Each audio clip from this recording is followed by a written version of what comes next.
Hi, I'm Kate Cordes, and I am an author with BFW, but I'm also an English teacher at Skyview High School in Billings, Montana. And I just want to share a little bit with you about my own experience of having AP Seminar as an English class for 10th graders. When my school first started thinking about this about 3 years ago, it seemed really overwhelming to take all of the skills required for AP Seminar and given all of the skills I knew that I needed to cover in an English class and fit all of those into a year. But the more that I thought about it and the more I started looking at it, it became less overwhelming. And in fact, the two really go well together. And so I want to show you some of the ways that these fit together because I think it will help you with your process and help you have a smooth transition into this as an English class, AP Seminar as an English class. So one of the first things is that College Board includes AP Seminar Big Ideas in this Quest framework. And you can look through the different parts of it, and it's also kind of cyclical and keeps going back through the framework throughout the year. But students question and explore, understand and analyze, evaluate multiple perspectives, synthesize ideas, and team, transform, and transmit. And that team part is when they work in groups and then give presentations. So if you think about it, these are a lot of things that we're already doing in English. And then if you take a look at some of the suggested AP Seminar activities that are in the course and exam description, or CED, for AP Seminar, you see things like reading articles and research studies, reading foundational literary and philosophical texts, viewing and listening to speeches, broadcasts, and or personal accounts, and experiencing artistic works and performances. Again, not that far off from what we already do in English classes. So as I continued to think about this and think about this Quest framework, I thought a lot about the textbook that I had access to and realized that it supported a lot of the things that I was trying to do in the AP Seminar class. So lots of great readings and texts, organized around themes. Some real skill building was built right into it, all of those skills being directly relevant to AP Seminar as a class. And I realized that I could really rely on that textbook as a resource to help support me as I was developing the skills in the students. And that gave me a lot more confidence in setting it up this way and not having AP Seminar be a standalone elective because the students in my building just don't have time for that in their schedules. And this course and an English class just go so well together. So I use Advanced Language and Literature, which is BFW's ELA textbook for 10th grade students, to look at how those go together a little bit more closely. Just to share with you some general ideas, it has a really nice mixture of nonfiction, probably more nonfiction and more contemporary, relevant nonfiction to students than you're used to seeing in a textbook. A lot of creative fiction options in the form of short stories. Macbeth is in there, and I have seen teachers adapt and use it with, not adapt it, but use it with AP Seminar. And a lot of poetry. And students will see poetry or short stories on the AP Seminar assessment. So that's really useful. And then text sets set up around synthesizing ideas, again, chapters that are theme-based, all of which are really helpful for this course. So it's also perfect for AP Seminar because of the way the skills are structured and scaffolded.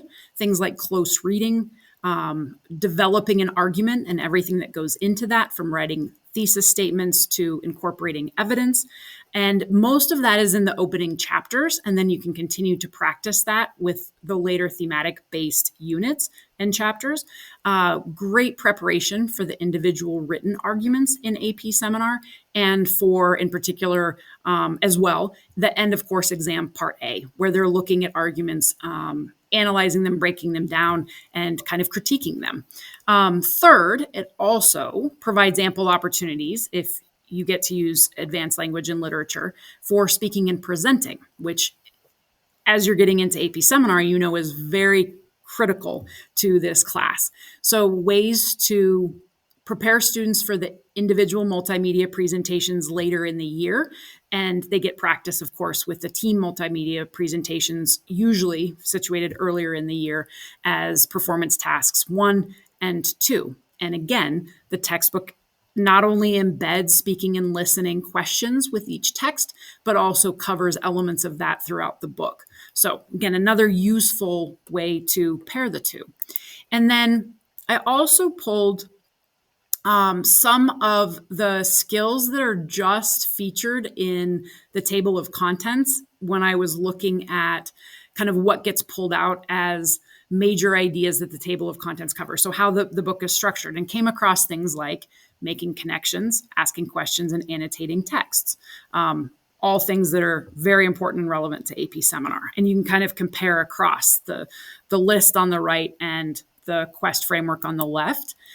Thinking abstractly about literature, which is especially helpful in AP Seminar. Kids don't necessarily need to get into really intense literary analysis yet, but they do need to think beyond just what they get out of comprehending a text. Interpreting theme, understanding rhetoric and argument. And again, these come directly from the table of contents. Using evidence, interpreting an argument, interpreting visual arguments.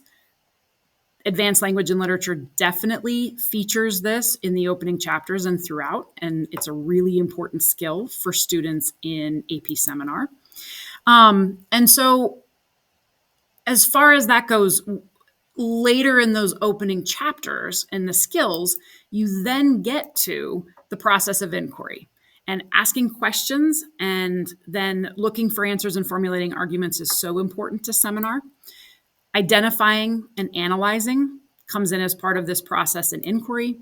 The ability to draw connections, to integrate, little hint or nod at synthesis there, and presenting, of course, important. Again, these are all things on the right-hand side from the table of contents, matches up really well with the ideas on the left. Reflecting on the inquiry process, and this is something that I often forget to incorporate as an AP Seminar component, and it is a key component. I incorporate it. I guess it's more that I forget to recognize it as such a formal part of AP Seminar, but it's built into advanced language and literature.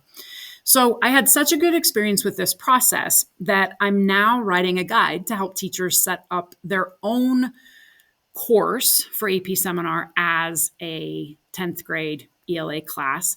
And that is going to be featured in Advanced Language and Literature 3rd edition, which will be coming out in January of 2026 for you to explore. So making the course that I teach hit all of the requirements for AP Seminar is a lot easier with such a great textbook. And it's helped me set up assignments in a particular way. And I've had to consider themes and activities slightly differently. But overall, I'm a true believer that it makes so much sense to teach AP Seminar to 10th graders. And students are going to begin to use some of those skills at a higher level as 10th graders then, that they're going to be able to take advantage of as they're moving on to later classes. And then finally, as they're going off to college or going right into a career. Also, as part of this, I just really want to wish you the best luck in considering the resources that you might use and all of the wonderful ways that you can develop your AP Seminar course. And I wish you the best of luck as you consider your options.